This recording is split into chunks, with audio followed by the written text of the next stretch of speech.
Volunteer, invest, hire.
Imagine buying a newspaper and discovering that the news you're reading is 6 months old. There isn't much that stays the same for 6 months, and the same thing goes for background checks.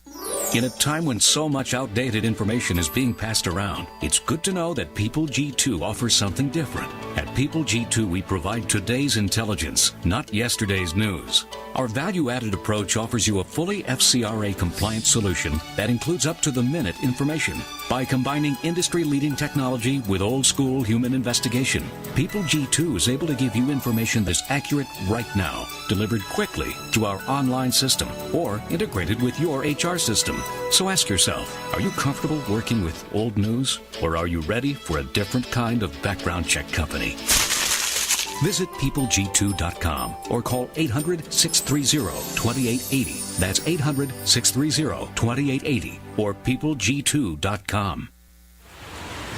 I'm on the observation deck of the Empire State Building to demonstrate how much material Waste Management recycles. As North America's largest residential recycler, last year alone, Waste Management recycled 12.9 million tons. How much is that? Let's do the math. Carry the 6. It's enough to fill this building more than 27 times.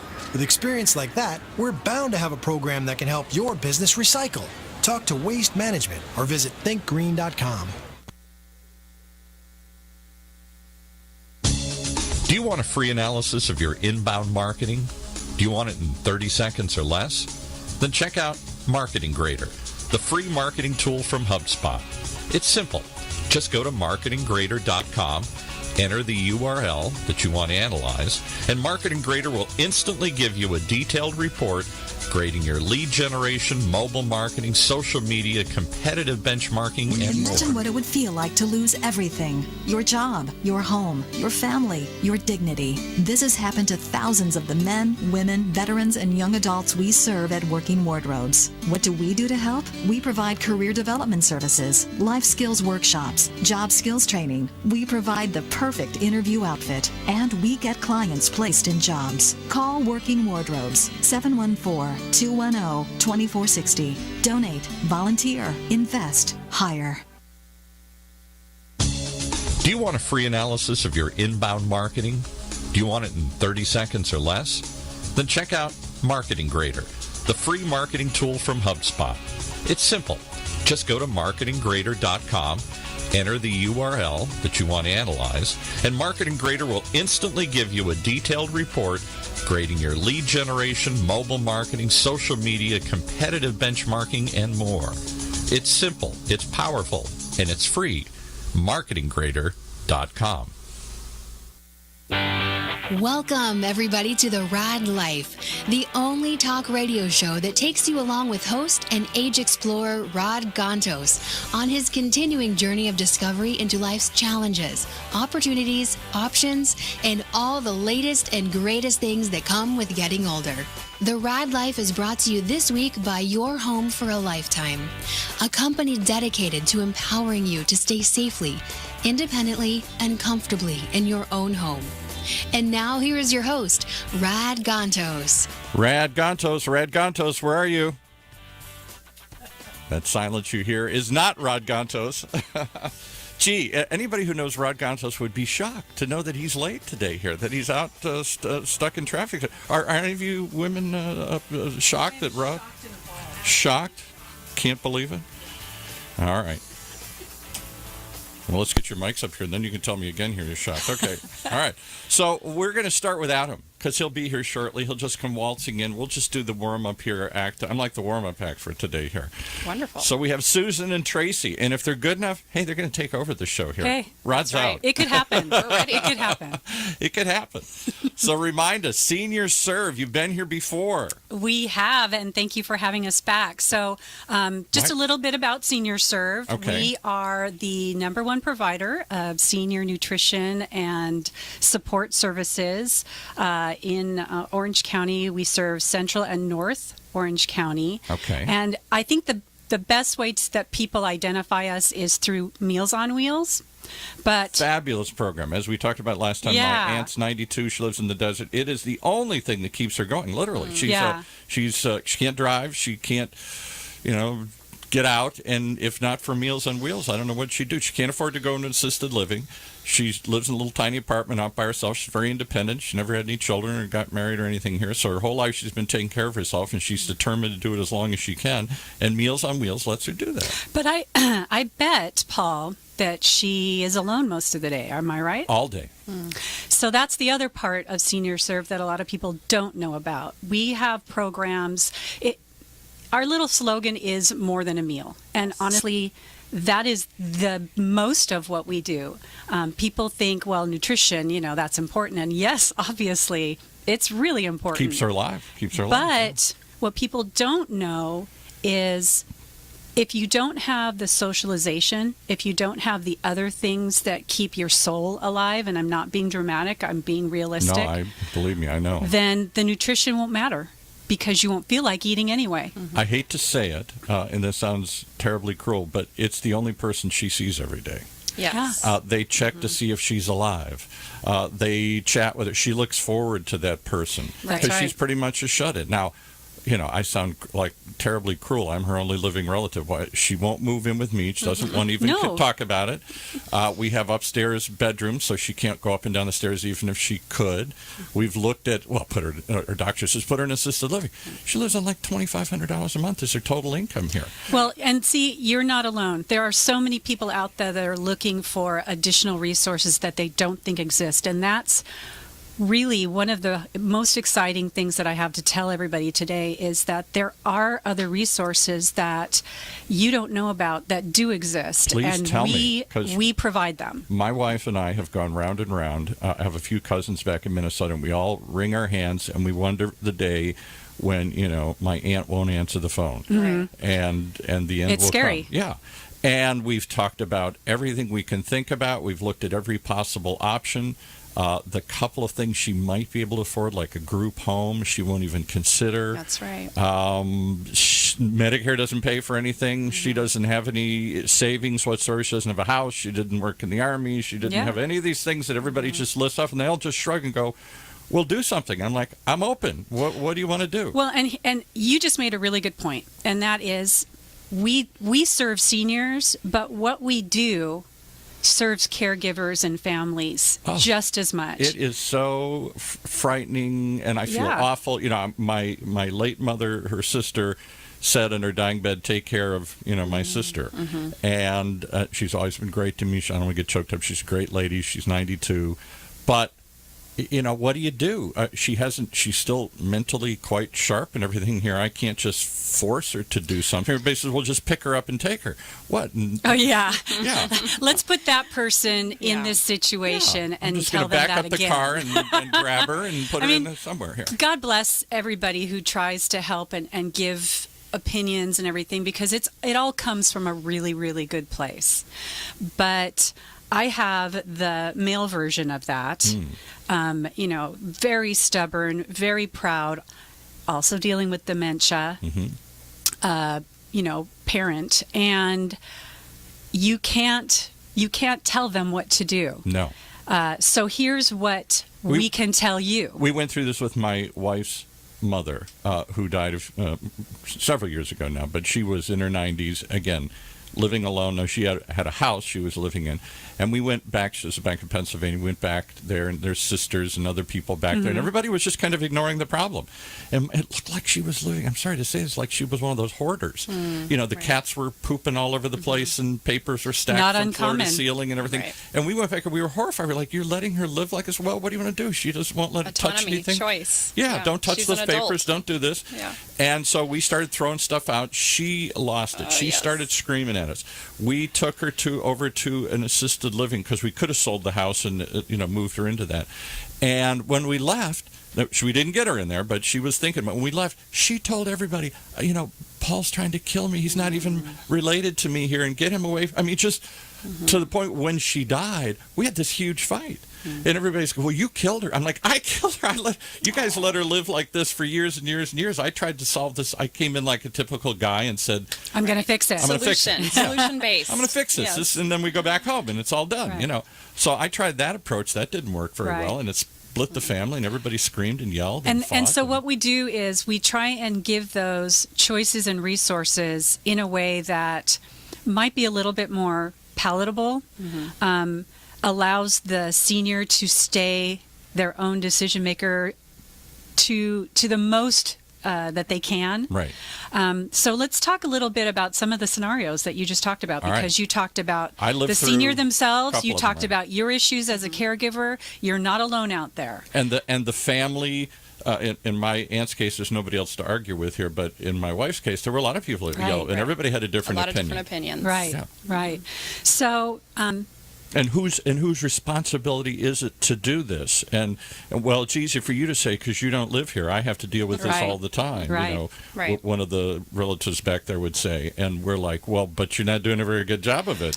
Here's the thing. That's why you need other people. Exactly. To be objective from the outside to look at all the different options. Oh my goodness. Exactly. Because what can you do about it? Well, first you need to start with yourself, not you personally, Paul. That's why I have lots. That's why I have lots of alcohol in here.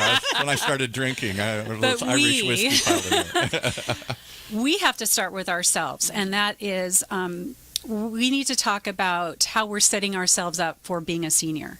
One of the things that happens all too often is, and I'm going to say it happens a lot more often with men than women, is that we slowly become more isolated as our social group diminishes. And so we're setting ourselves up to be alone and then to not have a way out of being alone. All right, so let me give you two examples of that. You're scaring me now here. I'm 61, as we talked about a lot on this show. I just turned 61, so I'm the baby boomer in the group. I'm the Peter Pan generation. I'm never going to get old. This is never going to happen. I would say to my aunt, thank goodness this is never going to happen to me. She says, oh, yeah, you think so? I said, no, this is a choice. It's not going to happen to me. It's just not even going to happen to me. I'm starting to think that's every generation. Maybe. We all lie to ourselves like that. Now, what's happened in my life? I have a group of guy friends that I've known since junior high. They're dying. Had one of my very oldest and dearest friends die a few months ago here. I'm not necessarily replacing them with new friends here. I'm getting fewer and fewer. I don't know why, but the friends I have are those that I've known for a long, long time. I'm not actively out looking to, well, let's find another couple and socialize with or whatever or something. I'm sort of relying on this diminishing pool. Take that to my late father, who died shortly after my mother died. And his last few years, he was very active, very social, and had friends. But by and by, not just because two things happened. He lived to be in his 90s, and at the end he said, maybe I should die because there's nobody else I know left alive. Right. But that's not the only...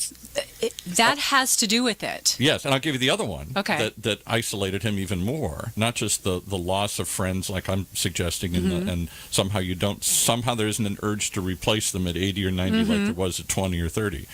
20 or 30, my friends moved away. I made new friends. Right. He ended up spending the last few years of his life taking care of my mom, who had Parkinson's disease. So it was them against the world. That's right. It was him isolated with her all day long, being 110% caregiver for her, which nobody wanted to see. I probably didn't want to see. Nobody wanted to see. And so it's him we against... just talked about this It was today. him against the world. And when she died, his whole purpose for living went with it. Because that was... My father was a big executive once for a car company, Chrysler. he ran my mother like he ran Chrysler. I mean, Yeah. he had her on a schedule, and he ran this, and he had everything dialed in. But he didn't have socialization outside of the home. No. Okay, so No caregivers came in. Nope. I'm going to do it all. Right. You know, I'm going to be Superman. Right. And she was a great woman, and he was a great guy, but I'm going to do the impossible and take it. And as he did, he became more and more isolated. And their world shrunk. World shrunk. Very and then quickly, when she probably. died, he died. Because So I have a message for you and anybody else out there who is experiencing that Alcohol. and other. we're back to alcohol No. again. Yeah. Oh, all right, okay. That's temporary. All right. Adult day health care. Yeah, I don't remember if you talked about it probably, or if someone else has talked about it here. I never knew that, I believe this is correct, that Medicare, or was it the insurance, would pay for temporary respite care. Well, this is more than that. Okay. This adult day health care is that best kept secret in what they call the healthcare continuum. You know that there's hospitals, you know that there's rehab and skilled nursing. Right. But you were saying some very important points. These people want to stay in their homes. Very much so. Sometimes it's financial. Most of the time it's emotional. Obviously, it's both. In a sense that they're not, I don't know how to say this. They're not dead. They're not dependent. Right. They're not. My mother was very dependent at the end. Very bad Parkinson's, fell, shook, scared, million things, couldn't do it, embarrassed, everything. And yet, she still wanted she hated it when everybody talked about her in the room. Right, like she wasn't there. She wasn't there. The doctor would be Right. talking to my dad, well, what can I do with her? Well, she can, and she's like, hello, I'm here. Right. And after a while, she just gave up. She felt, she not only lost her mobility, she couldn't drive, her independence, she was a very independent woman. She was 100% relied upon my father at the end. Wait, can we do cheers? Well, you guys look Rod! Oh, we've done this show already. It's over. So nice to see you. So we've gone through my typical therapy here. I've told them all about my problems in the past here with my mom and dad and my continuing fear with my aunt. I have to go through that anyway. And we've done all that, and now we're talking about adult daycare. You were talking about- Adult day health care is what we're trying to talk so about. You basically found out for yourselves that the first quarter of the show is really called Paul's Therapy. It's my Yes. therapist here to help me out. That's why we do this show. Yes. Yes! Just to help me here. I got problems. And alcohol's not solving them here. Did you offer the ladies anything? I did, but they're saying it's just a temporary fix. Who knows? Guys, he did not offer us this. No. So we got to work on that. We got to get your mic closer Yeah. here. There you go. Alternative facts do not work on that. So welcome, ladies and gentlemen, Rad Gantos in the room here, ladies and gentlemen. We have, where's the applause here? Am I going to actually get applause? Oh, nice. Wow. Nice. Standing O here. Everybody. Just goes to show you. I blow you off, I show up late, you give me some respect. Otherwise, I show up on time, I never get applause. That's right. Oh, it's conditioned. Okay. I see. He's very conditioned. Did I mention he is the poster child boomer that we have? He's like Yes. basically, yes. So, Yes. Yes. So, I the show speak is for the about entire And if you generation. didn't say it, he does. over and over and over again. Did I tell you how old I am? No. Oh, God. Who did that?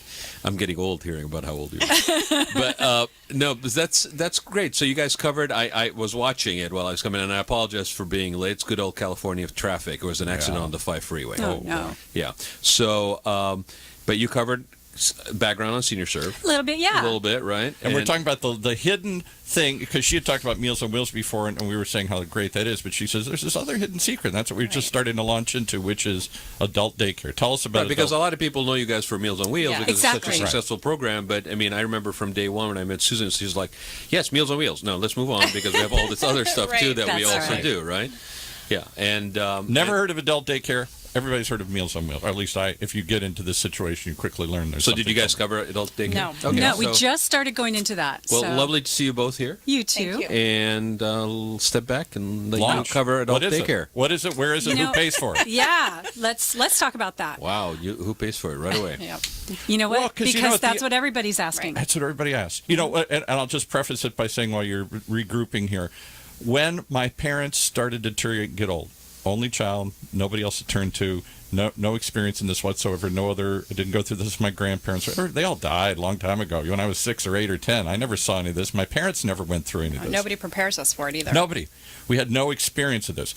The first thing that hit me, and everybody would say, this is so awful that you're saying this, was the money.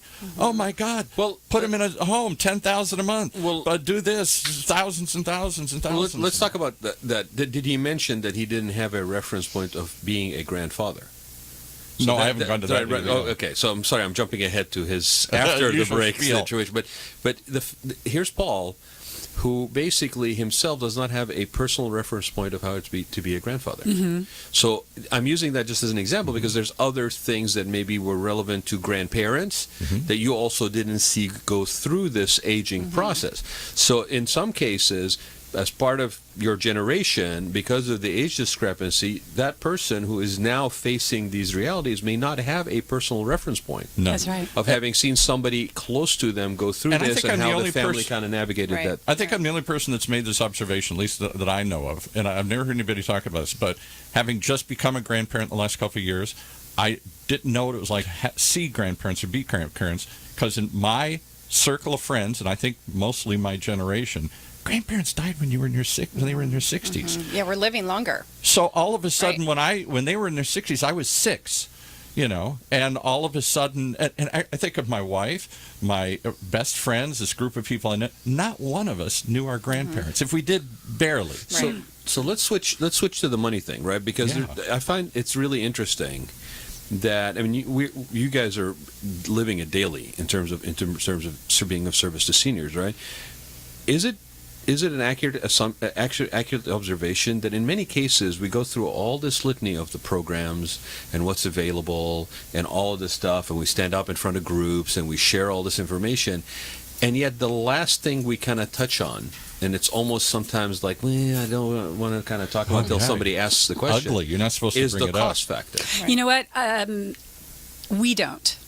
Because we mostly serve low-income, at-risk seniors and their families, that's really one of the first things we talk about. It's not we don't bury. It was kind of a loaded question, Susan. I kind of asked it the way I did because of that, because you guys do have a different reality that you exactly. deal with. We don't bury the lead. Right. In other words, right. Bury the lead. There's a radio term. There's a newspaper term. Bury the lead way down in the story here. And the other thing I'll tell you from a child, from caring for your parents. Boy, I get the looks from the doctors and everybody else like, don't you care? You just want to talk about money? This is all about money? I'm like, at the end of the day, you can tell me all the great programs in the world to make me feel guilty that I'm not mortgaging my house and how did it get quitting paid my job to do all this stuff. Did it get paid for before? People died. So it wasn't an issue because people's life expectancy wasn't so long? That was actually part of it. You did not have it's people living... It's not a nice thing to talk about, but let's talk about it. It's realistic, longer, yes. You had more insular families. People weren't moving so far away. Families stayed together more, and so grandma did live. So you had that built-in support. Right. Yeah, grandma lived in the back room. Yeah.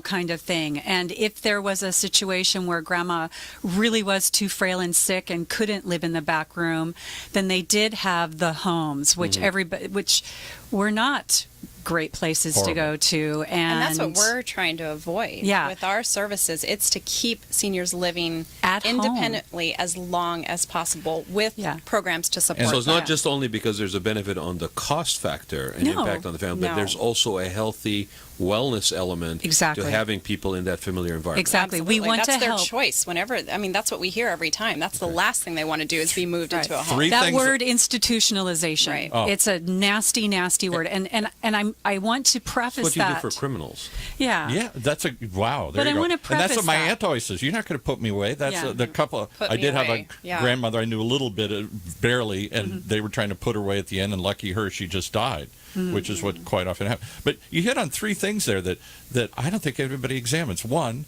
grandma didn't live that long. She died in her 60s, maybe 70s. Well, but I bring that up because it seems to me like people have this fantasia that basically what happened in the past, there was a solution, and now the situation is more grievous and economically more challenging, and all of a sudden we have this. Yes, those are all true. However, there's also this thing where people did not live as long, and therefore the impact of the situation and needing to have a solution for it wasn't so heightened back then. And the other two problems, fortunate or unfortunate, and now we basically are living longer, and this financial impact reality is very much part of everybody's. And I'll give you a couple other demographic facts that nobody figures in. So, Grandma didn't live very long. Number two, Grandma probably had a lot of kids.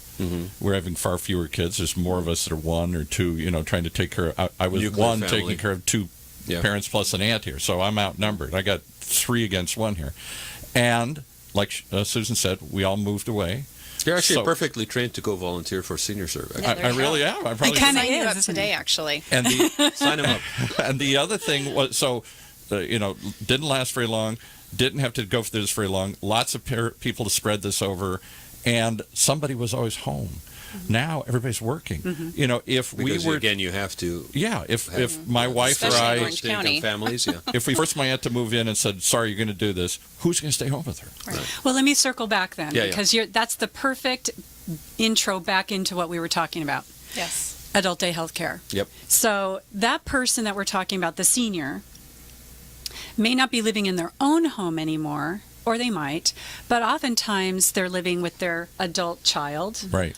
Maybe they're living with an elderly spouse. But either way, they want to try and stay home. It's more economical. It's better emotionally. Independent. There's a whole lot of stuff going on there. But their world starts diminishing as far as the contact that they have. And one of the things we really wanted to hit on today that not a lot of people talk about is what loneliness physically does to you. And we were talking about how to set yourself up to not be isolated. And it's not just about having a social circle. Right. It's about being involved in things outside of yourself. Well, because sometimes social circle, I hate to put it this way as well, is if you've had a social circle, it may be dying around you. And that's what Paul was saying. In my own life, friends are dying. In my father's life, most of them died. And then what really isolated him is, I said, he became my mother's sole caregiver. So even if he could have and should have done other things, he was 24/7 with her. Right. 24/7. So I'm going to talk about him because he's a perfect case study. That you've got somebody who's an elderly spouse who's dealing with somebody who has a disease process. They're living at home. And the elderly spouse is a very responsible person. They want to make sure that their loved one is being taken care of to the exclusion of life. Yes. Okay? So they're setting themselves up for some problems. But number one, there are solutions that are available to him that will help not just him, but reduce the guilt thought process of him accessing it. Guilt's huge. And it's really huge. So what's going to happen is he's going to be introduced to the possibility of having a couple days off to go fishing, hang out with his friends, volunteer somewhere.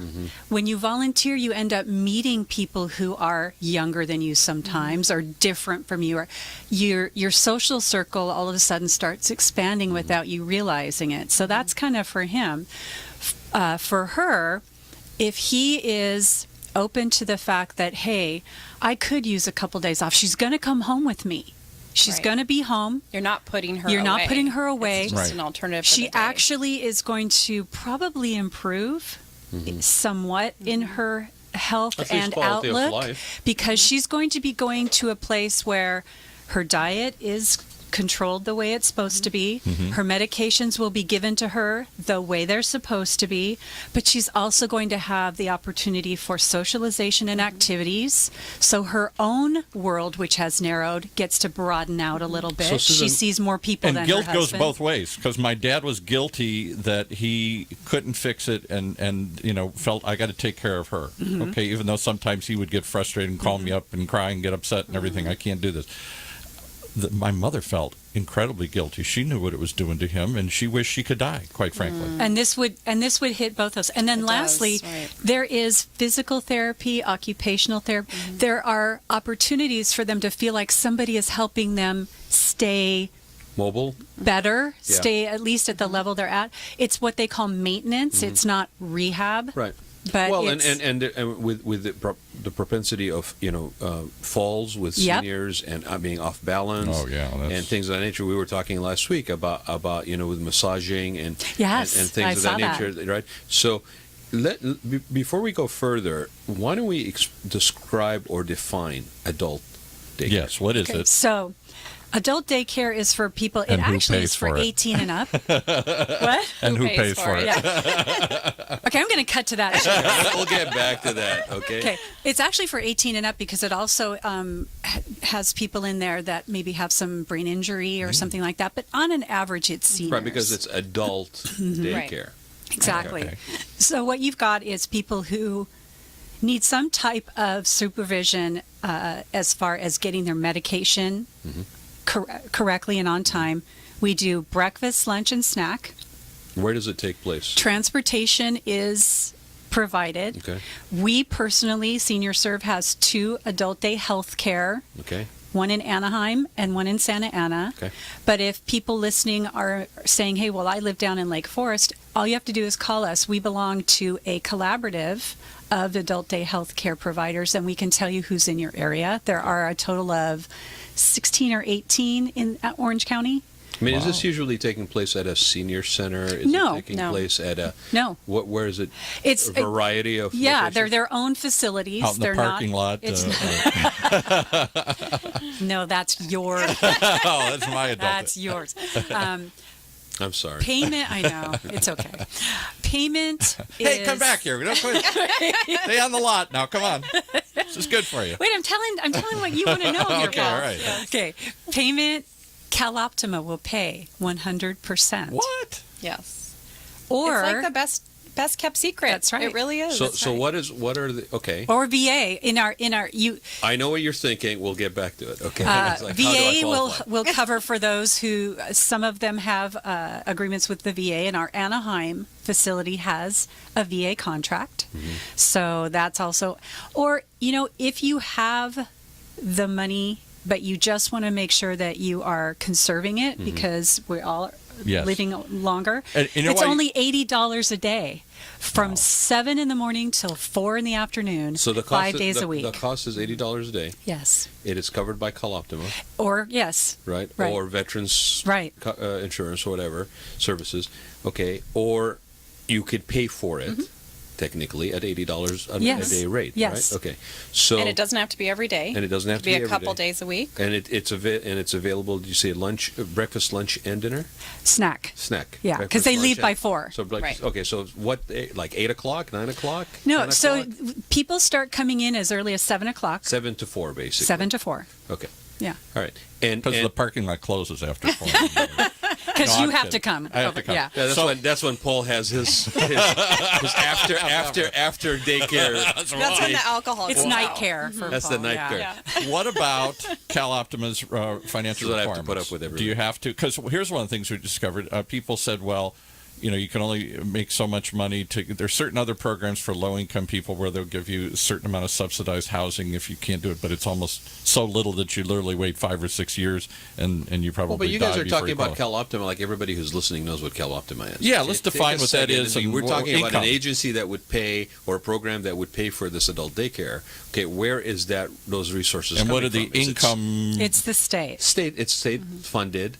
Medi-Cal. Medi-Cal. basically. But you can't make But a in certain Orange amount of County, money, right? in Yeah. Orange County, Right. Medi-Cal is managed by By- CalOptima. by an agency called CalOptima. Exactly. And so, how little money? What are the income thresholds? you know what, Paul? That we don't get involved in. Okay. That you have to actually go through. So you have to qualify. You have to qualify. But honestly, most of the people that are coming to us Yes. already have it in place. Right. Right. So it's not that we're trying, and we can't qualify you.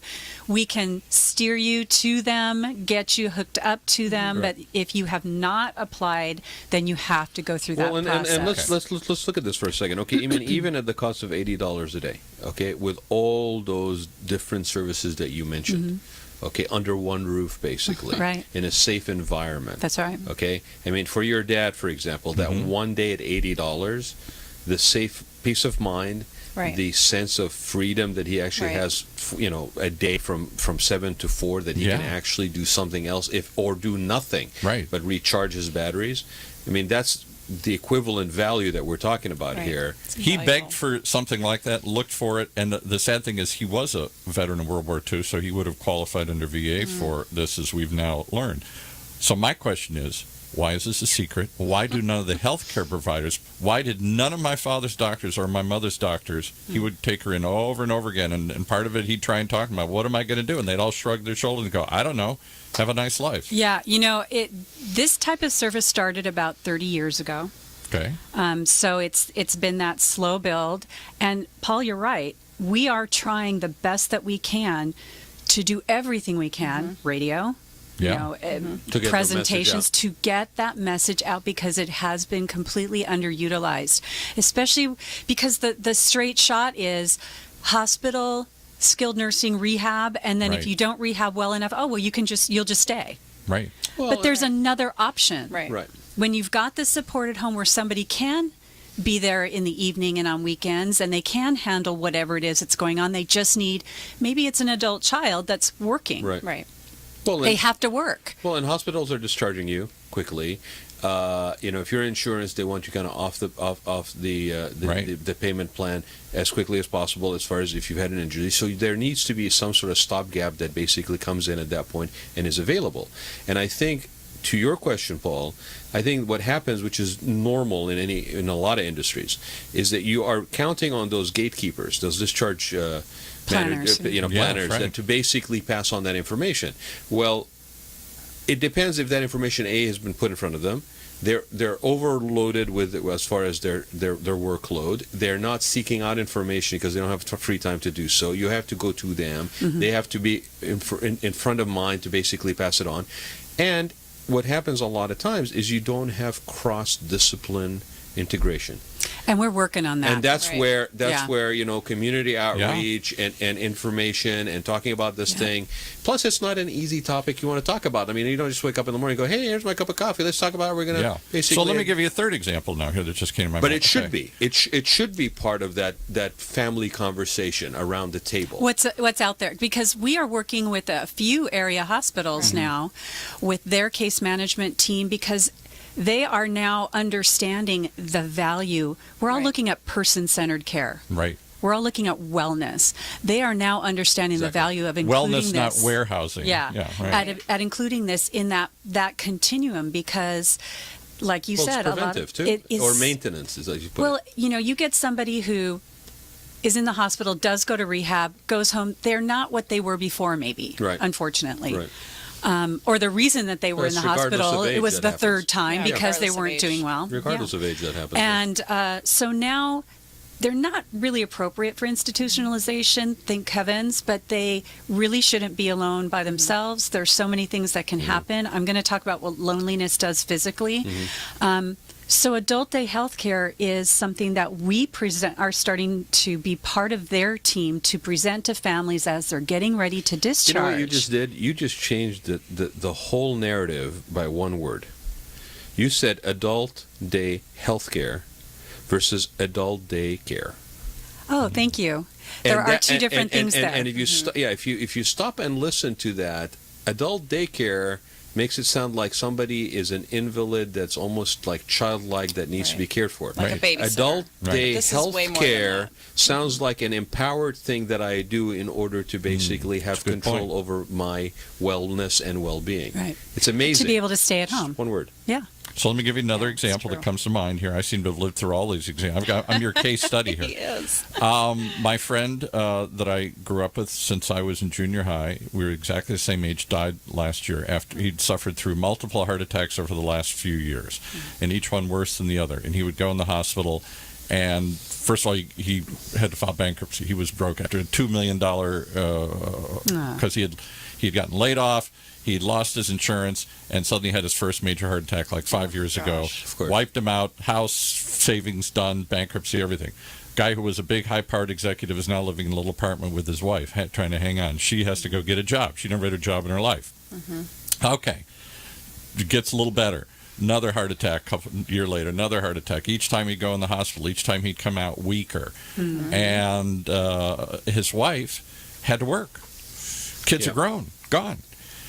He would stay home. He was weaker and weak. He would fall. She'd come home and he's flat face on the ground and can't get up. Right. And breaking things and everything and getting to be a little old man at 60 like this.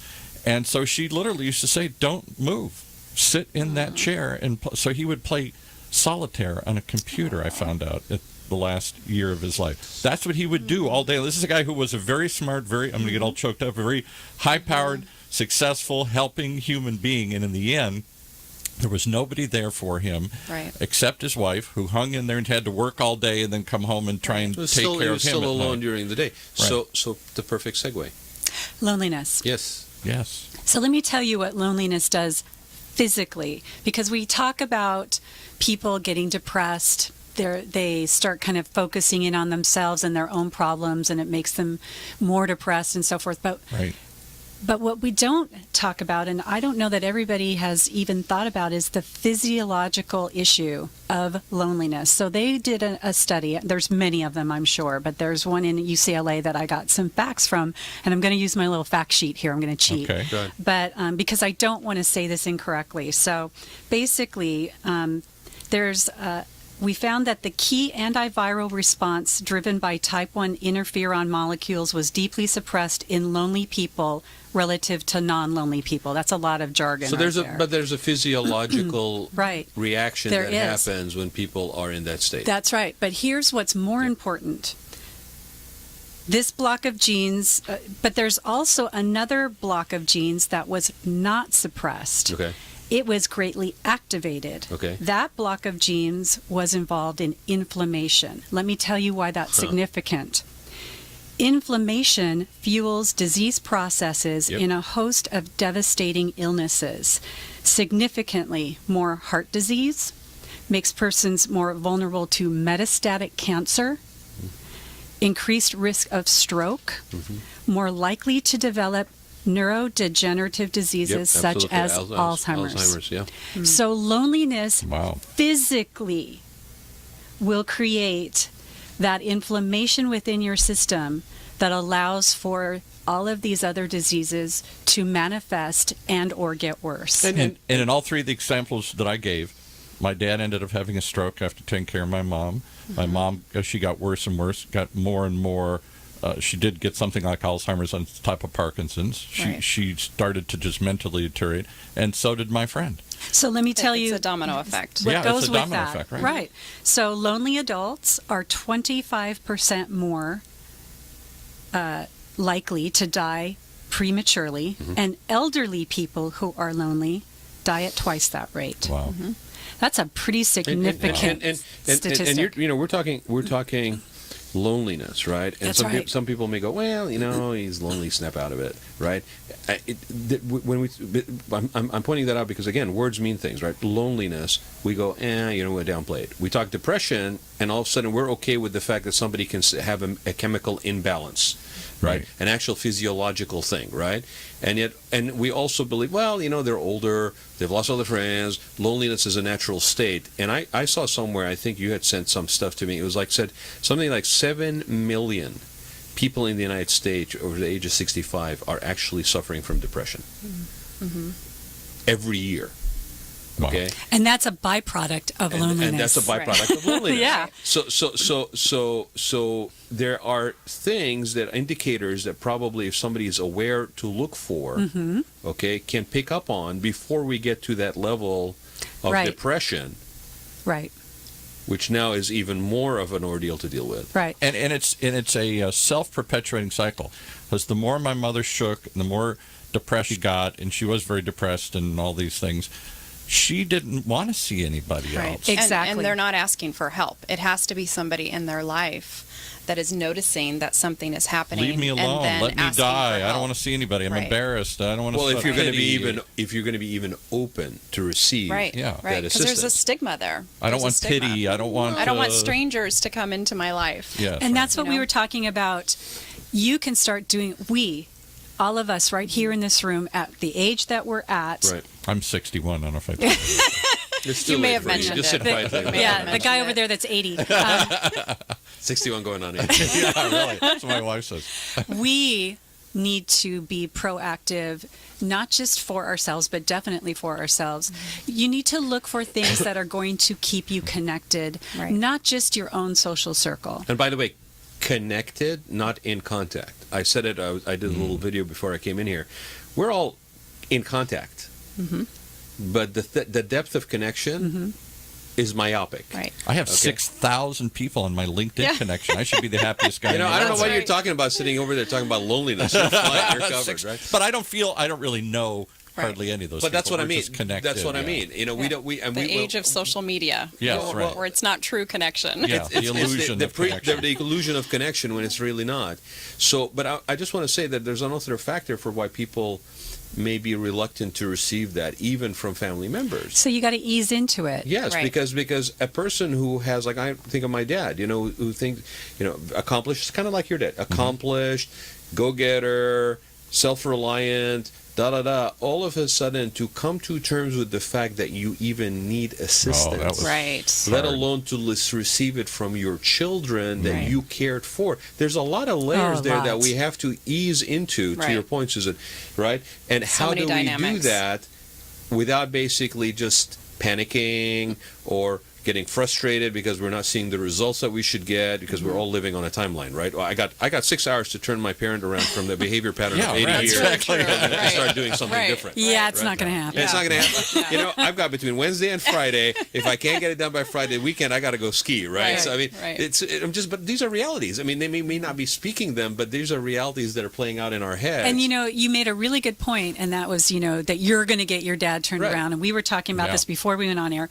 Oftentimes, it is not the family member that's going to be able to make that difference, at least directly. I agree. Right. They need other people that are non-children, non-related. I mean, my dad, I love my dad, and he will tell all of his friends, I've got the smartest girls, you know, in the world. But if it comes to me telling my dad something, you know, he looks at me like he wants to pat me on the head because exactly. number one, I've been there. I'm his kid, and number two, this is that generation. I'm just a girl. Yeah. Yeah. So it can't That's come cute, from me. honey. Yeah. So let me ask this question, because we always kind of touch on it sometimes. Is that receptiveness higher likely from a grandchild? You know, it could be, but I think sometimes we have to think about the way we introduce things to Right. people who have been, you know, high level executives. They're Yeah. used to they have lost control, and they are grasping at those last strings. Boy. They need to feel that they still matter, that there is some kind of purpose in their life. So coming at it, and I'm going to have Tracy speak about this, because we have something that I think a lot of people need to hear about, where they can make these differences and they can get truly connected to something purposeful in their lives. And that is, sometimes you have to go in at it and say, hey, Dad, I know this college grad, they need to, or, you know, somebody who goes to college, they need to do an internship, they need to do something meaningful. Would you be willing to let them come in and The benefit of your spend experience. time with you once a week, twice a week? God, And- that's so manipulative, Susan. Huh? We got to That's so trick them. manipulative. We got to trick them. I'm being totally facetious. and I know you are, Okay. but I'm so glad you said that, because people tend to feel a little guilty about that. And I just read a book from a caregiver wrote, and they said, you know what, it's okay to be manipulative. Yeah. If you're doing, God knows if you're they were not doing it manipulative to, with us. yeah, I was just gonna say. Really? Payback? Really? You went to God payback? knows they manipulated us when we You were know, little. it's if it's not malicious, which obviously that Sure. wouldn't be, you know, but yeah, I admit it. I openly, freely admit that there are times when you have to go at it. Like I have always said to my friends, if you can't get through the door, you got to go through the window. Right. So tell us the program. So Yeah. how does that person, I mean, and maybe we can touch on it this way, how does not the person who's the elderly or the person in need for that assistance and service themselves, but how do we encourage the person who is in a caregiver role Right. to actually seek that? Tracy, take it away. You're on. Yeah, that is complicated, but most caregivers, they do start to notice that they have withdrawn, or maybe, like you said, your dad would call crying, right? Oh. So it's the family support and the family who's involved to say, okay, wait a minute, what can we do to help the caregiver and the person, if there is a caregiver? Right. A lot of our clients are living on their own. They really are totally alone, especially the 900 seniors who are receiving Meals on Wheels from us. So a lot of times we're getting those referrals that they need extra support and help beyond just a meal being delivered. We're getting those referrals from the drivers who are seeing them, realizing, gosh, this person is lonely. I can only drop off their meal. I can't spend 20, 30 minutes with them when I have to go to my next person. Right. So family members are contacting us, other volunteers are contacting us. We have medical people contacting us now for our program called Care Circles, and I don't know if you guys have heard of that. No. It is a volunteer-run program completely. It was launched in 2015, and so what we do is we find friendly visitors, basically, to go and spend time with seniors in their home. All of the seniors, for the most part, that they're seeing are ones that aren't getting out anymore. They're not able to go to their local senior center. They have too many things going on medically, in other ways where they are homebound. And so we are getting referrals, and what we do is we match that person with a volunteer who has a heart to spend time with them. Wow. And it can be as simple as an hour where they're playing a card game. We have so many different varieties of help. Sometimes they may just be helping them around the house. We have one volunteer who all she does every single week is she goes and gets their mail.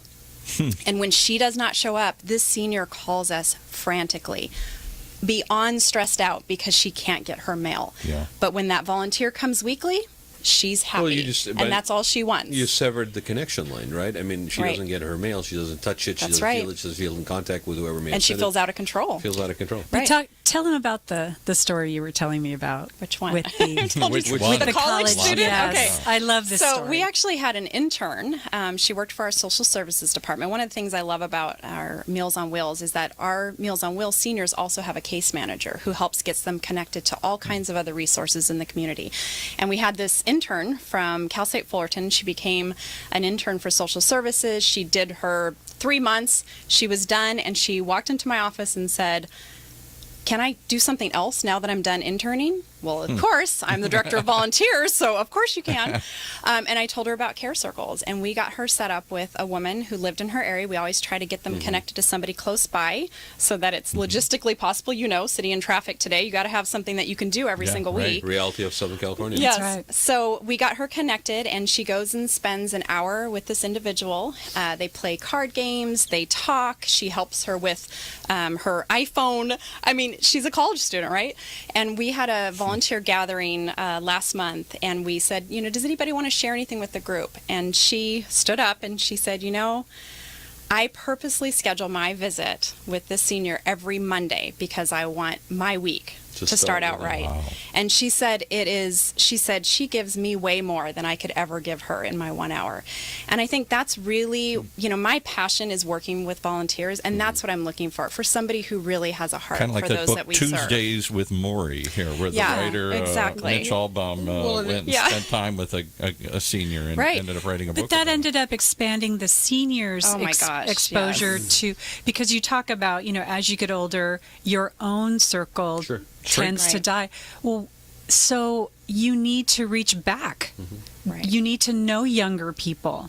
And there's nothing that sparks something in you like being with somebody who's younger. Yeah. They see things differently. Yes. They Yes. introduce new things. They cause a whole excitement and energy just by entering the room. It's so true. Well, You see the that's whole why I think dynamic it goes change. to Rod's point that he was trying to seed the conversation there. Should we be doing more intergenerational stuff? Oh, gosh, we're all yes. just doing Yes. this as parent-child. Maybe the next generation, the grandchildren, the really young, that there isn't a resistance barrier where you're just my kid. I can't take this from you. I'm not going to listen to you. I was always in charge. Now you're trying to be in charge. But if you go to the grandchild, or if you go to people of that age, maybe you're... And they talked about, we haven't had anybody in this show, but they've talked about trying to set up senior citizen centers where they are also daycare centers for yes, kids. They're actually doing that in other seniors states. Watch the little kids and get to interact with each other, and they both learn from that. Yeah, but Paul, the other thing too is I think the profile of, for lack of a better way of putting it, end user, that senior, that baby boomer, okay, is changing also, all right, to where the characteristics are probably not, even if you are in a retirement community, even if you are in a residential community, you don't necessarily want to have only people around you that remind you of just how old you are. Right. Right. You Who might are not just want, dying every you week. might not want know, a newborn crying in the room next door, Right. but you will. I think there is an energy that comes from that Life, intergenerational, There is, yeah. and yet, and that's why when you said adult daycare or adult day healthcare, and you said it starts at the age of 18. Mm-hmm. Okay, I mean, in that same room that we're talking about, yes, it's mostly seniors today, but it could very well be, if depending on the programming, if you cross over those disciplines and you bring in people, then there is that added byproduct that happens. Absolutely. That I think is where innovation in these areas is where we need to go. It's not, memory loss. It's not just about seniors. It's, crossing over, we talked about the massage situation, right? And bringing that to people. And, I mean, they were sitting here, they're Gen Xers that were sitting here, right? But, again, they're training people that are just coming out of, therapy school. They're estheticians. They're giving them that additional training. And let's put it in another way. Those seniors may be isolated, but then there's also people that are estranged from families. There are people that are maybe their families are in other states. Right. That having that sort of structure in their life, that multi-generational structure is a benefit, like you were saying with your volunteer. Right. That's right. Start my whole week right by actually interacting and having that sense. And I will remind anybody who has not volunteered before. Okay, there is an aspect of volunteering that is very selfish. Okay, it gives people something that feeds their soul Absolutely. when they Yes. volunteer that no paycheck is ever right. going to actually match. That's right. You've got a lot of people who become empty nesters, who just retired and they think it's going to be great in about 6 months. I got in, all this time now. Yeah, 6 months in, and Right. their wife is begging them to get out of the house. And they've lost their purpose. Yeah, they Yes. Lost the very reason they much get so. up every That morning. is the That's point. really You good. must continue in some way, shape, or form to have purpose in order to stave off a lot of the problems that happen as you age. If you continue to feel that in some way, shape, or form you are touching into somebody's life, you, for instance, here a story about one of our ADHD attendees. One of your what? ADHD, Adult Day Healthcare. Oh, okay. Thank you. Thanks for calling me on that. ADHD. I love it when you do that. That's the jargon. Yeah, okay. ADHD. He was a stroke sufferer. He was living with his brother briefly, had a stroke, and then came to live with his daughter, who had a husband and 2 small children in the home. Okay. And the daughter had a very, it was a cultural thing. It was very much, this is my parent. I must take care of my parent. All focus was on the parent. So then what happened is he then fell and broke a hip. She had been caring for him for 18 months, and then he fell and broke a hip. In those 18 months, though, that he was post-stroke, she was putting all of her energy into her father. Her marriage was suffering greatly. Mm-hmm. Her kids felt neglected and devalued. Yep. Because mom was only thinking about grandpa, and they didn't really know grandpa very well either, because he hadn't been living nearby them. And all of a sudden he's in the house. And now he's in the house, Full time. and all mom is doing is looking at him. Yeah. So then he falls and breaks a hip, goes to a place for rehab, and that person said, "Why don't you try looking into adult day health care?" So she came and spoke with our Santa Ana Adult Day Health Care. And it took a little while because they had to go through the finances of getting onto CalOptima. The day we called her and said, "Hey, they called us, he's in," she cried. He got placed. Slowly her marriage rebuilt. Her oldest child now goes to a hybrid school that is part college, part high school. And because the mom wasn't having to deal every day, all day with the dad, this kid is getting to school on time. He was just given a car because he had perfect attendance. His mom, 2 years ago, because this has been a long-going thing, the father's been with us for a few years now, she was voted Mother of the Year at her younger child's school because she had the time to be a mom. But we were talking about purpose, so let me talk about purpose. This gentleman gets up now every day and assists in his own dressing because he's going to work. Mm-hmm. He has a purpose. Mm-hmm. And before, all he would do, his days and nights were mixed up. He was sleeping during the day, up all night. There was just nothing for him. Mm-hmm. So just that one introduction of a resource, adult day healthcare, into that family hit on all cylinders. It was amazing. Well, and I think we as a society sometimes forget that just because somebody is competent and capable in a job role, for example, doesn't mean that they have the skill sets potentially to self-motivate and get and seek those services. Mm-hmm. You know, I have an aunt that's older than my father, who's in her late 80s, and she basically volunteers at senior centers. Mm-hmm. Okay, she is constantly traveling. She is, I mean, I'm sure friends of hers are kind of dying and stuff like that, but she's constantly reaching out and reestablishing and meeting new people. She's staying connected. Mm-hmm. Right. Mm-hmm. So I'm pointing that out because it's not necessarily an age-related thing. I think there's certain habits that people have. If you develop those muscles, if you will, when you're younger, then it becomes easier for you to see yourself redoing that as you get have to be older. Intentional. Right. You have to be very intentional to stay connected. Right, and there's a conscious awareness that you need to know that I'm doing this partly because there's a selfish part. I'm looking out for my own well-being and health. Right. And at the same, on the flip side of that is for the people that are looking at those people, to expect them to, after a lifetime of 9-to-5 work and maybe not establishing social settings and having sort of that balance in their life. We use the word balance kind of almost generically now. Mm-hmm. The balance in their life is very real. Okay, for us to expect that grandparent or that father to just or mother to just all of a sudden change their characteristics and start developing these habits, not going to happen. It's not going to happen. No, and that's why the care circles.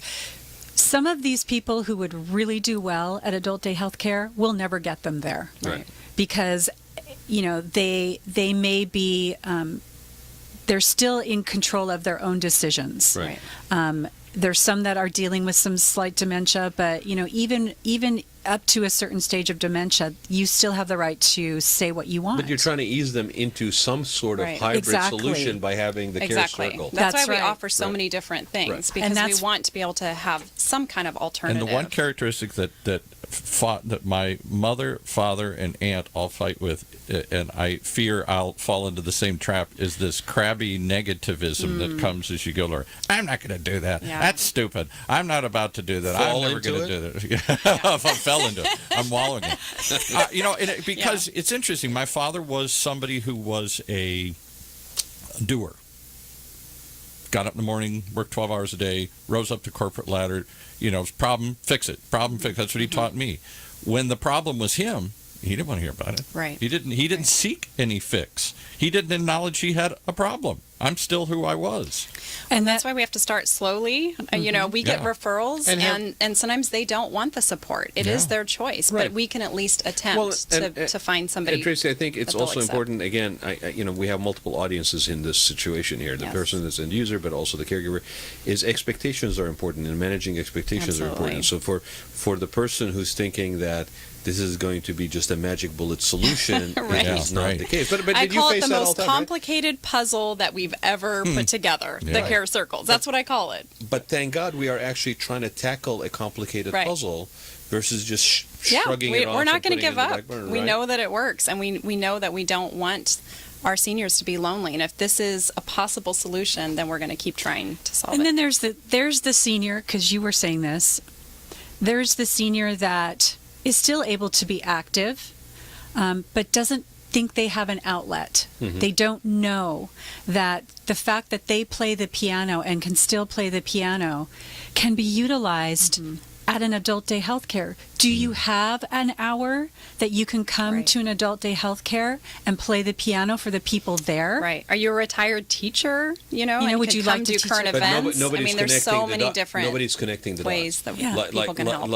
Like exactly. I mean, let's just talk about the educational aspect of it. Okay, all that wealth of knowledge that people have to offer, and the long time that they have now, because of medical advancements or what have you, health in general, that they have to be able to contribute and offer and pass that on to another generation. And they still have so much to give. And it doesn't have to be something formal like that. No. Do you like to play games? Right. Come and play a game with a couple of the people at the adult day health care for an hour a day.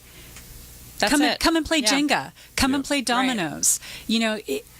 Could we then drink together? Probably not. Yeah. We've come full circle. But you know what? You know what, though, Paul? You know what, though? Have a couple of scotches. I'm gonna side with you on that one, because if your wellness and well-being is to friggin' have a scotch and a cigarette, okay, like my grandmother used to do. Just don't put it on your report to me, okay? Don't put it on your volunteer log. I don't want to know about it. We can have a mocktail hour. Yeah, mocktail, right. But hold on a second, okay? Hold on a second, all right? Rod likes this. We're talking about. Okay, yeah. This is my chaotic contrarian coming out now, right? But let's just talk about that for a second, right?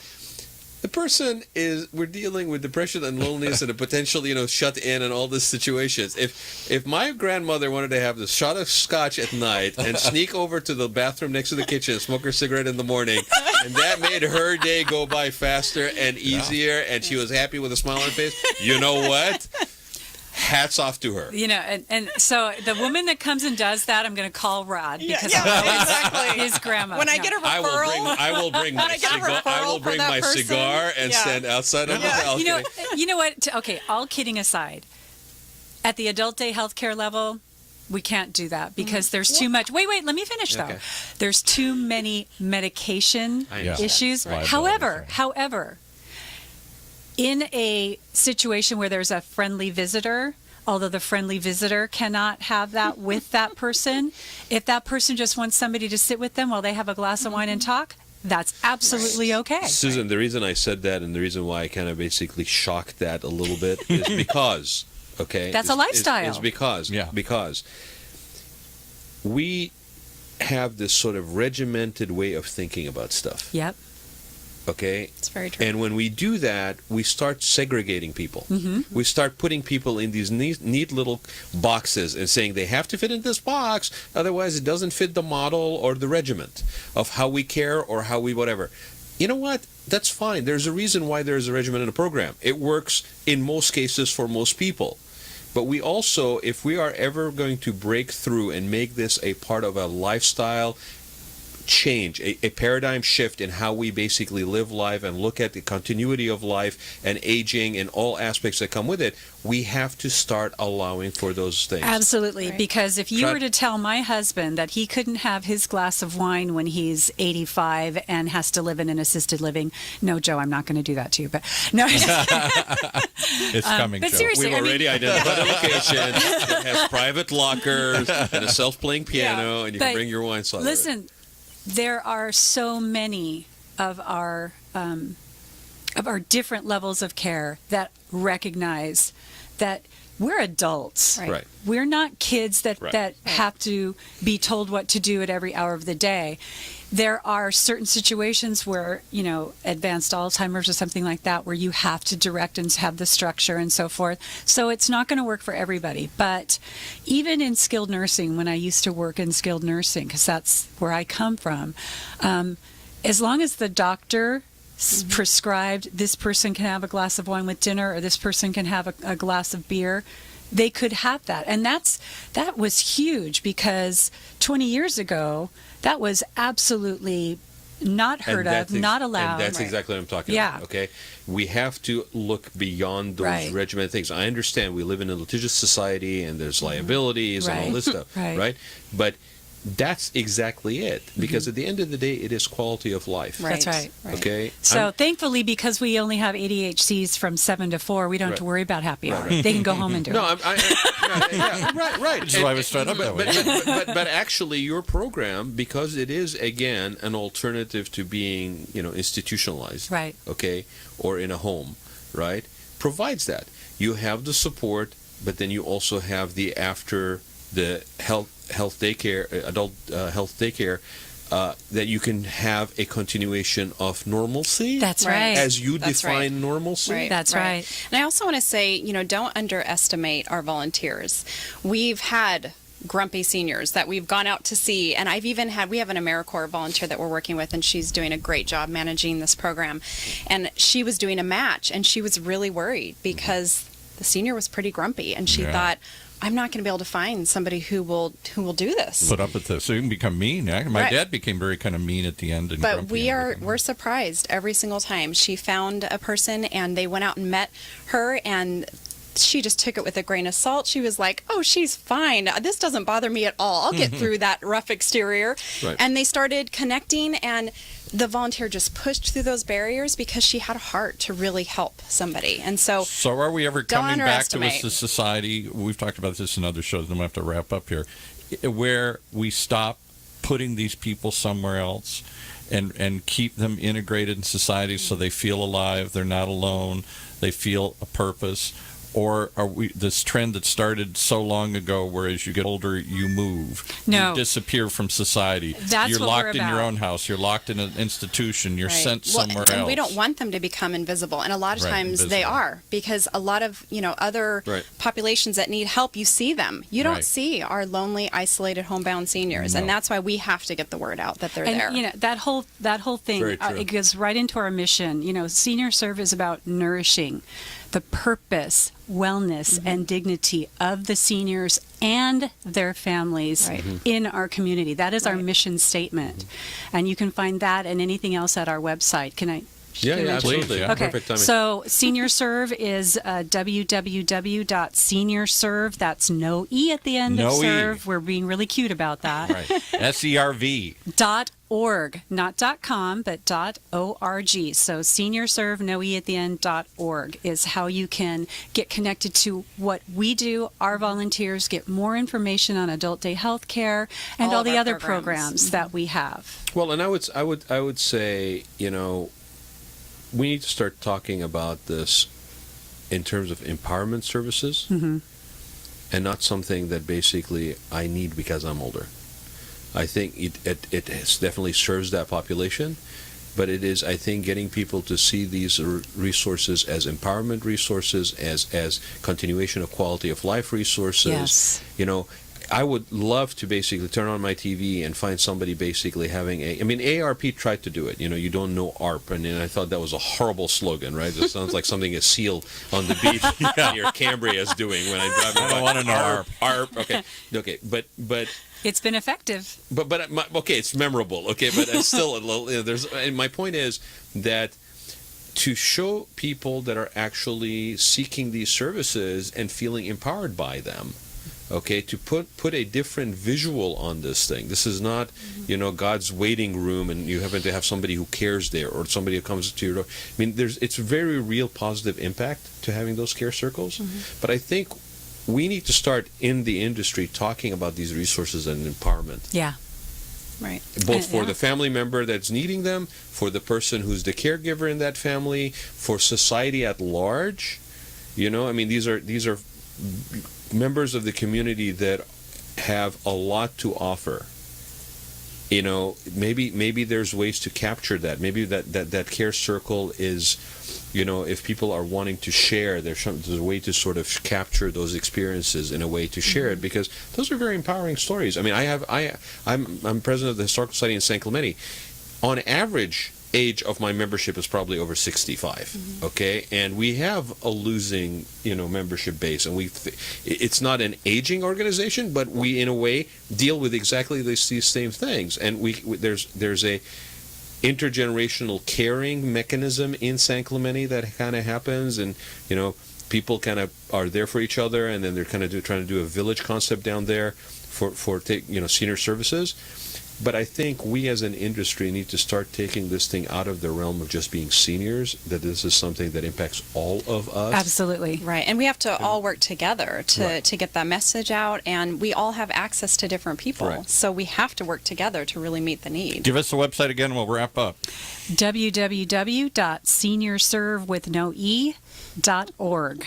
And give your names again, guys, because if somebody wants to volunteer, somebody wants to find out about this. They're hosting the show every other week now. Yeah, that's right. Oh, you we'll weren't be there back, when we agreed right? to do We'll be that.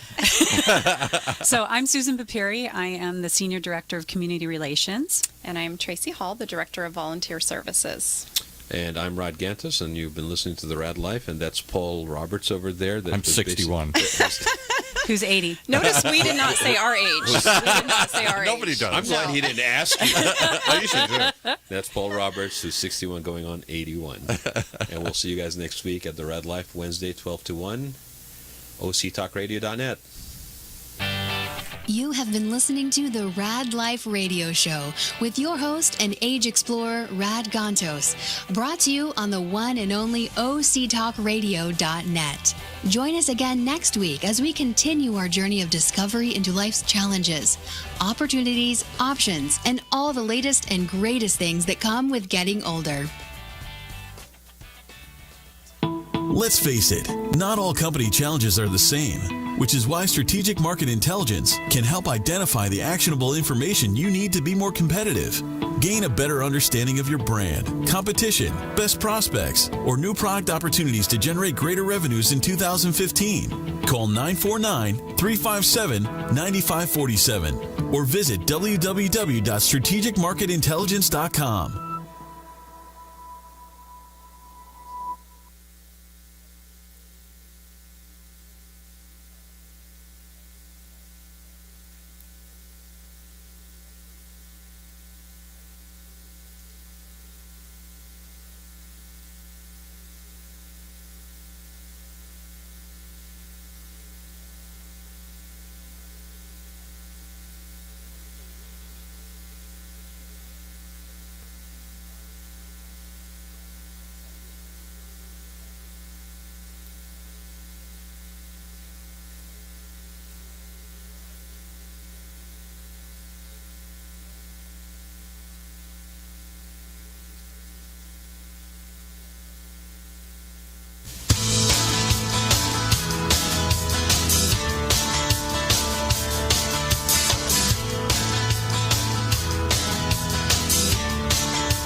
It's time for the one show that takes a look at business from a different perspective, the coaching perspective, with Master Certified Business Coach, Doug DeFeller. Welcome to today's episode of the Coaching Perspective. Our title for today is A CEO's Secret Weapon, How to Accelerate Success. And joining us in a few minutes to talk about this is going to be Dr. Frumi Rachel Barr, who did some research for her book of the same title, and it led to lots of interesting things besides just a book, one of which was the founding of CEO Virtual Roundtables, and that's going to be fascinating to find out more about. I'm really looking forward to today. I've known Frumi for quite a while. She's a good friend and a coach that I truly respect. But before we get to her, if you're listening to our podcast, where were you when we were live? Well, anyhow, thank you for visiting our website, thecoachingperspective.com. While you're there, be sure to check our archives for some other shows with some great guests. And if you're going back more than 3 or 4 weeks, then go to our Podbeam site, dgefeller.podbeam.com, and that's where you'll find all of our shows going way back. And speaking of guests, if you'd like to be on the show, we're always looking for coaches, CEOs, and HR professionals to interview. So just send me an email, doug@thecoachingperspective.com. Well, let's get right into today's show. I can hardly wait. Frumi, are you with us? I am, and I can hardly wait. Before we get into your book and sort of the heart of our interview, tell our audience about what you did before what you're doing now. Oh, boy, we don't have time for that on this show. That would take forever. Well, Doug, I have been an entrepreneur forever. I started as a physical therapist and shortly thereafter became a manufacturer of decorative wall clocks, the kind with a picture frame, a California sunset, and a screen-printed dial. And that business ran for a few years, and then I sold it when the interest rates went quite high and became the managing partner of an architectural firm. That was quite a left turn. And then moved to California, and I was the principal of 2 infomercial companies, the first of which was fabulously successful and did $12 million in sales in 6 months. Oops, 6 weeks would have been unusual. And after that, started over again with another infomercial company. Debbie Allen was the spokesperson, and it was one of the first of the virtual companies, with a very small head office and everything outsourced, media buying, etc. So that's my history. And then I think I met you, Doug, about a dozen years ago when I became a coach for CEOs, entrepreneurs, and CPAs. Yeah, and one of the things, Rumi, that has really fascinated me about you as a coach is because you've been there and you've done it. You've been an entrepreneur. You've been involved in startups. You've been involved in as you said, fabulously successful companies, and I'm sure you could tell us about some of the difficulties that you've gone through, too. And I think this really sort of broadens and puts you in a better position to coach executives. I certainly hope so. Well, look, tell us, what are you doing now? Tell me a little bit about your business, what you do, who your clients are, who you wish they were. Sure. Well, like so many of us, I coached for years. I coached CEOs. I kind of had a pie-shaped business with CEOs, CPA firms, nonprofits, and like many coaches, subcontracted to some of the larger companies so that I could work with the Fortune 100 companies. And last year, I had the opportunity to write a book. I had met Simon Sinek, author of Start with Why, a couple of years ago. Right before him, I met John Strzelecki, who wrote The Why Cafe and The Big Five for Life. And those 2 gentlemen became very instrumental in my thinking. I joined what we call the Why movement, which is purpose-driven businesses, not just a purpose-driven life. And as a result of that, I decided to write a book. My book was going to be about being lonely at the top. And in preparation for writing the book, I interviewed 40, 50 CEOs around the world, and I asked them that question, are you lonely at the top? And like the good coach we all are, I also wanted to know what their challenges were and how they dealt with their challenges and what they wanted to be remembered for. And Doug, I'm sure you're not going to be surprised to hear this, but the ones that were in peer groups didn't feel lonely. They felt supported. And the ones who weren't in peer groups wished they were, but they were either in some remote place, like one fellow told me he was 2 hours out of Dublin, another one was 2 hours out of Boston, and the commute to get to an 8-hour all-day CEO meeting coupled with the travel was just more than they could handle. So I heard this, and I heard a need. And as we so often have to do when we're CEOs, you have to observe the trends in the market and shift with the trends.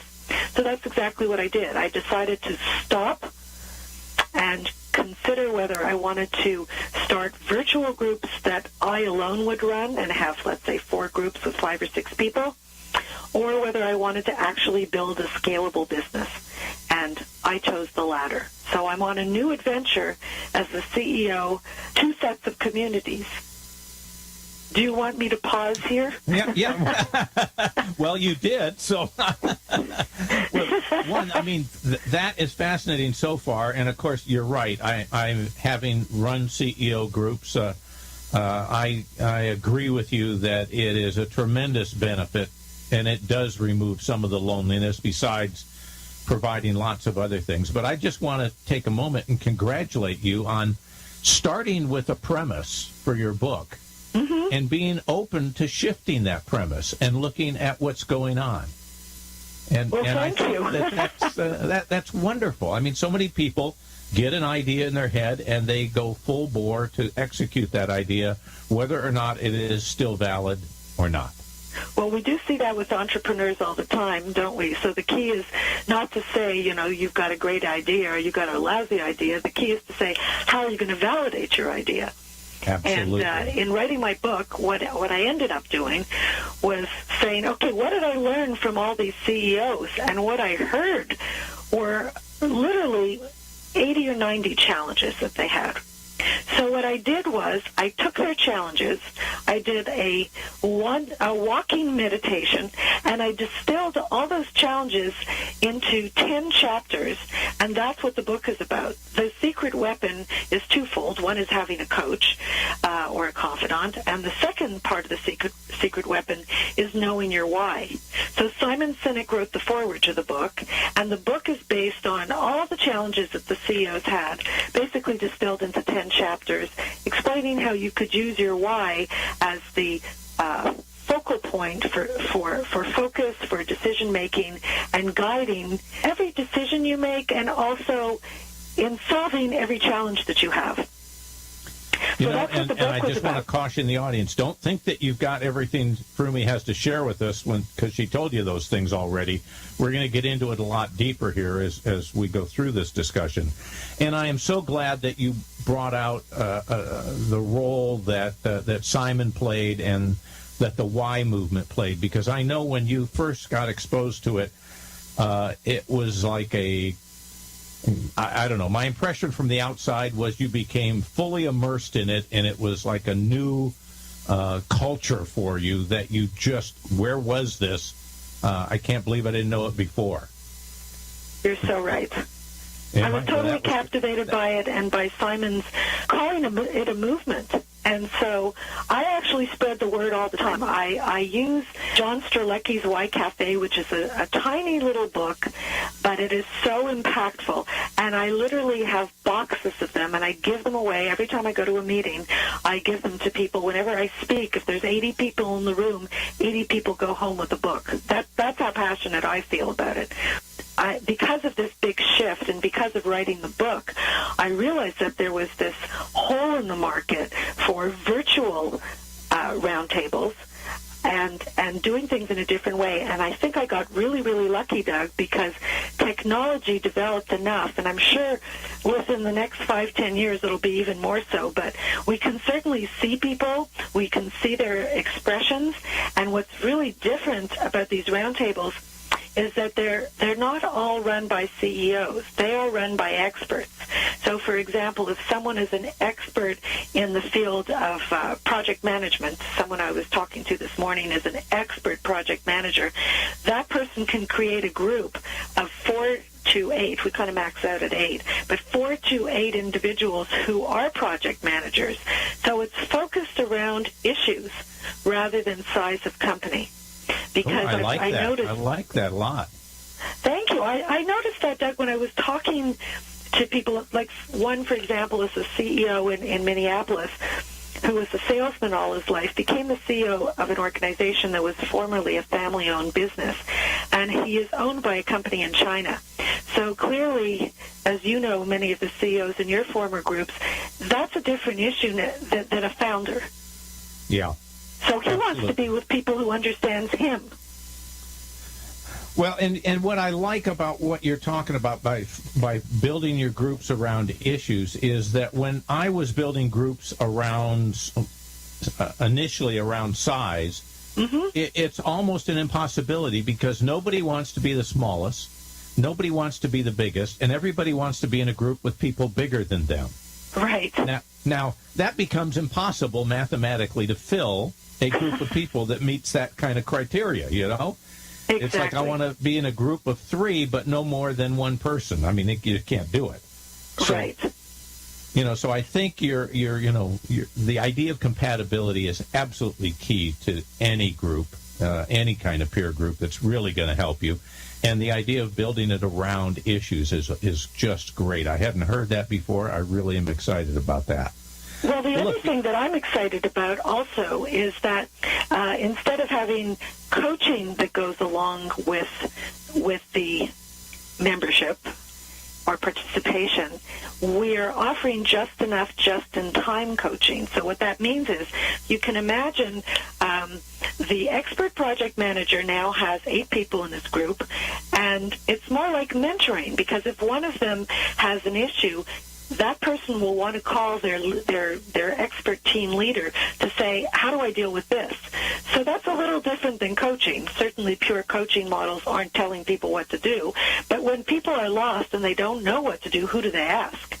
They should ask an expert, right? Absolutely. So if you were the other go ahead.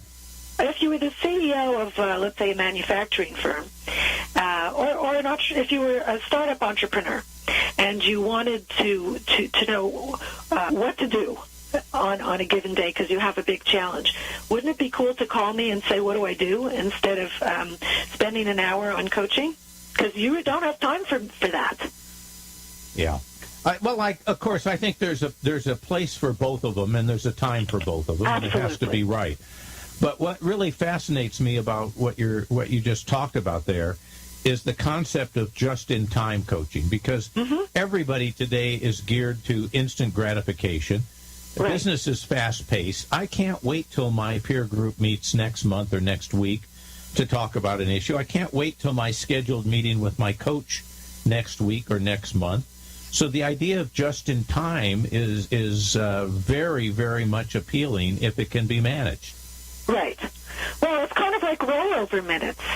You know, you need someone this month for 5 minutes. Maybe next month you need them for 20 minutes, but it's not constant.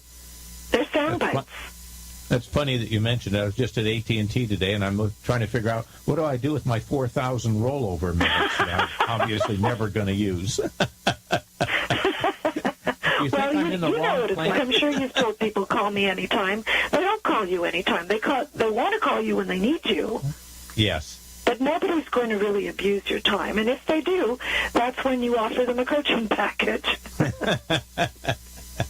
Well, look, I think you need a little more than I'm offering you. I want to step away from this for just a minute, sort of let the audience sit on this idea, and ask you the question that I've asked everybody that I have ever interviewed, and I've been fascinated with their answers, none of which have been duplicates. And that is, what is your guiding principle for you as an individual? What experience, life lesson did you go through that sort of created your true north, your guiding principle, whatever you want to call it? Share that with us. Whoa. So what occurred to me first was that you were asking me what my why is. Yes. But then I realized you're not really asking me that. You're asking me what formed me or what guided my life. So I will tell you very simply that when I was 24 and I was a physical therapist, I was in a water skiing accident and felt a lump in my neck and found out that I had a Hodgkin's lymphoma. And it was because of my persistence and because I was a therapist and I was able to basically go door to door from one doctor to the next. That's the reason I'm still here. So I truly believe that we are each responsible for our lives, that no one can do it for you. So whether you have a health issue or whatever, we are ultimately responsible for ourselves. And so it's important to constantly be vigilant and be proactive. So I would have to say that my guiding principle is to be conscious, recognize when things need change. And that can happen on the personal level, on the business level, you know, being unhappy in a marriage or recognizing that your business is no longer going to be viable if you don't make a change, watching trends on the horizon so you, unlike Blockbuster, Netflix doesn't sneak up on you. So it's that's my guiding principle, I guess, is to stay aware and not get my feet stuck in cement. It's like, who moved your cheese? My sneakers are always around my neck. You know, I love that because there are so many business principles, business ideas that say that same thing in a different way. And I really like the way you have kind of framed it. It sounds so simple to do, that it shouldn't scare anybody, but just being aware and taking action, whether that's on your health, as you mentioned, or whether it has to do with your business. Right. You can't be snoozing. Well, and as you and I both know, we unfortunately from time to time run into people that are really working hard at something that has already been proven it's not going to work. Right. And they don't lift their head up and look around. It's the taking time out to sharpen the saw kind of theory. So that is great. Well, look, let's thank you for sharing that with us. As we get back to the book, share with our audience, what is your why?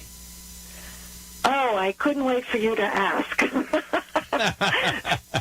So my personal why is to create a safe place for people to talk about what matters most. And when I say my personal why, it's because as a child, and your why, by the way, is found in the stories you tell about your childhood. There's always something in our childhood that creates belief systems that guide us. So I was very little when I started school. I was 3 years old, and my mother was a working mother, so she put me in school. And so not only was I young, but I was also tiny. And I was so shy. I was that kid who hung onto the back of my father's knee, like a ball and chain, so he could drag me around. I was always hiding behind him. So for me, I never felt safe as a child growing up. I didn't feel safe in school because I wasn't a kid who raised my hand, so I didn't get good marks for years because I wasn't outspoken, and so I didn't feel safe. So as a grown-up, I'm not as shy as I used to be, although I was just before I became a coach, and I've kind of developed since, I guess you could say. But still, I want to create that safe place for people to talk about what matters most. And actually, the tagline for CEO Virtual Roundtables is discussing what matters most. So for me, it's very important to know what your why is and then align it with your business, because if there's so many reasons, as you know, for knowing your why. But when you can align your personal why with your business why, then you're truly doing your life's calling. And so that's why it matters to me what people talk about in the roundtables, that they feel safe with an expert and all of those things. I love the use of the word safe. We all are kind of aware of people that are not in safe environments, whether it's third world countries, whether it's abused or battered women, whether it's underprivileged people, minorities. They're in situations that are not physically, emotionally safe for them. And we can kind of relate to that. But I think you bring up the issue that is more day-to-day that we sort of ignore. It's like the persistent cough that hasn't developed into pneumonia yet, so we ignore it. And that is so many times in our personal and in our work environment during the day, people don't feel safe about expressing their feelings. Right. And so for you to set that as your why, to create a safe place, and I'm sure you mean personal and business, a safe place for people to express themselves is really admirable. Thank you. Well, thank you. And that plays into your roundtable. Tell me some of the challenges of running a virtual roundtable. Okay. Well, probably the biggest challenge that anybody ever has, especially when Mercury's in retrograde as it is today, is technology. Technology can be a bear, whether it's about emails or whatever. So we have found some fabulous technology which allows our participants to be secure. You know how you go to a conference and as you go to lunch, you ask the room facilitator, is it okay to leave these documents in the room, or do I need to take them with me? Yeah. Well, right? So this is very similar.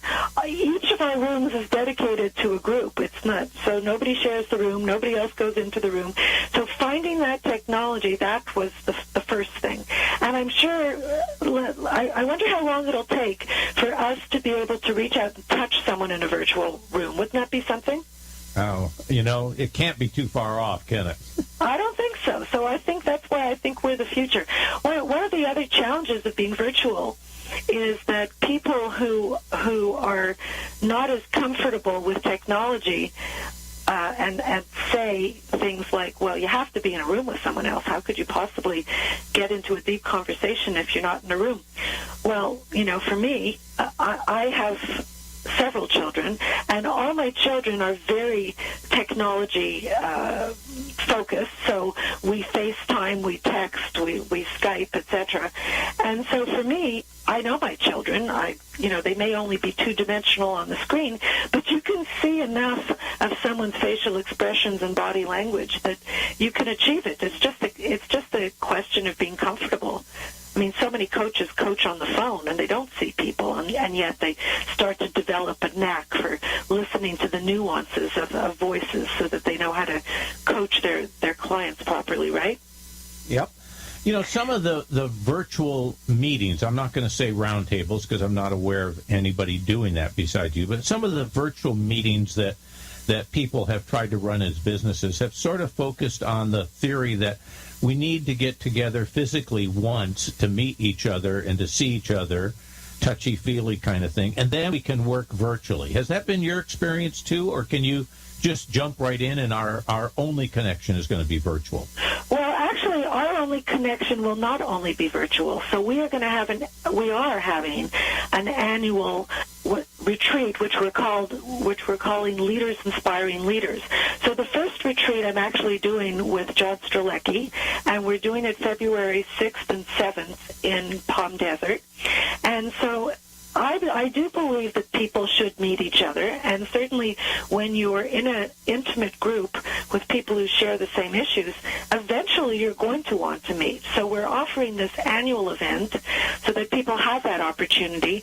But you see, because we're having an annual event, we're also not limiting people by their geography. So if someone wants to be in a group with someone in Germany, for example, the annual trek to the event is a big awesome deal, but having to meet first, I think in a way it's almost more wonderful to have a relationship and then meet, because your meeting's going to be really deep. Absolutely. So we're just doing things backwards, we don't have to be mainstream. I know that confidentiality is key in this kind of a relationship, but is there any stories or a story that sort of demonstrates the success of your virtual workshop that you can share with us? Well, there's always different conversations. One of the conversations we had recently was about sharing the truth.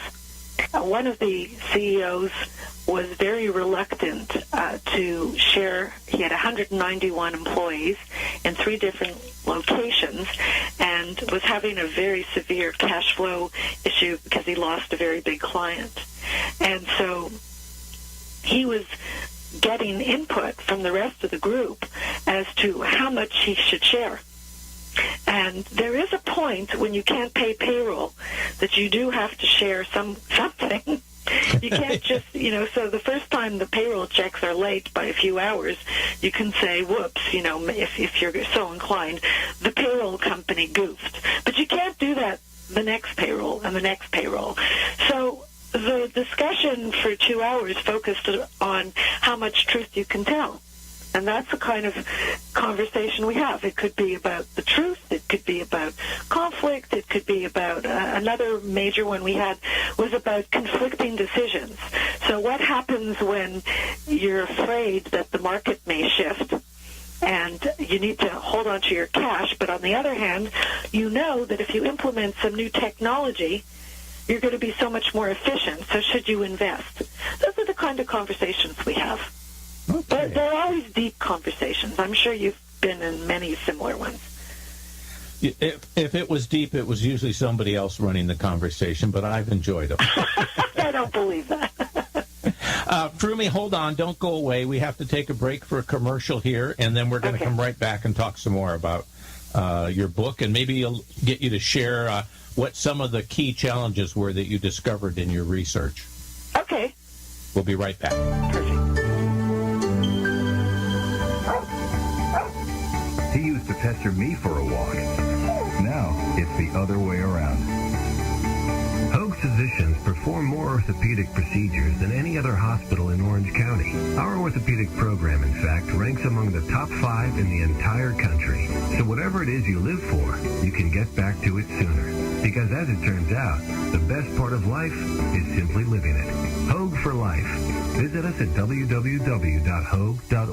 Imagine what it would feel like to lose everything. Your job, your home, your family, your dignity. This has happened to thousands of the men, women, veterans, and young adults we serve at Working Wardrobes. What do we do to help? We provide career development services, life skills workshops, job skills training. We provide the perfect interview outfit, and we get clients placed in jobs. Call Working Wardrobes, 714-210-2460.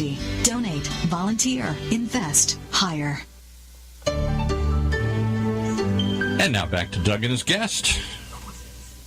Okay, if you just joined us, we're talking to Dr. Frumi Rachel Barr. She's telling us a little bit about her book, A CEO's Secret Weapon, How to Accelerate Success, and a lot more about her personal philosophies of business, her latest venture, founding CEO Virtual Roundtables, and it's been a fascinating conversation. Frumi, thanks for joining us today. Oh, you're so welcome. It's so much fun to talk to you, Doug. We never get the opportunity to have this kind of in-depth conversation, and I appreciate you taking the time out of your busy day. Thank you. Well, look, you alluded earlier to the fact that out of the 80 or 90 issues that you discovered CEOs were facing, that you kind of boiled it down to maybe top 10 challenges. Can you pick a few of those and kind of give our audience a little idea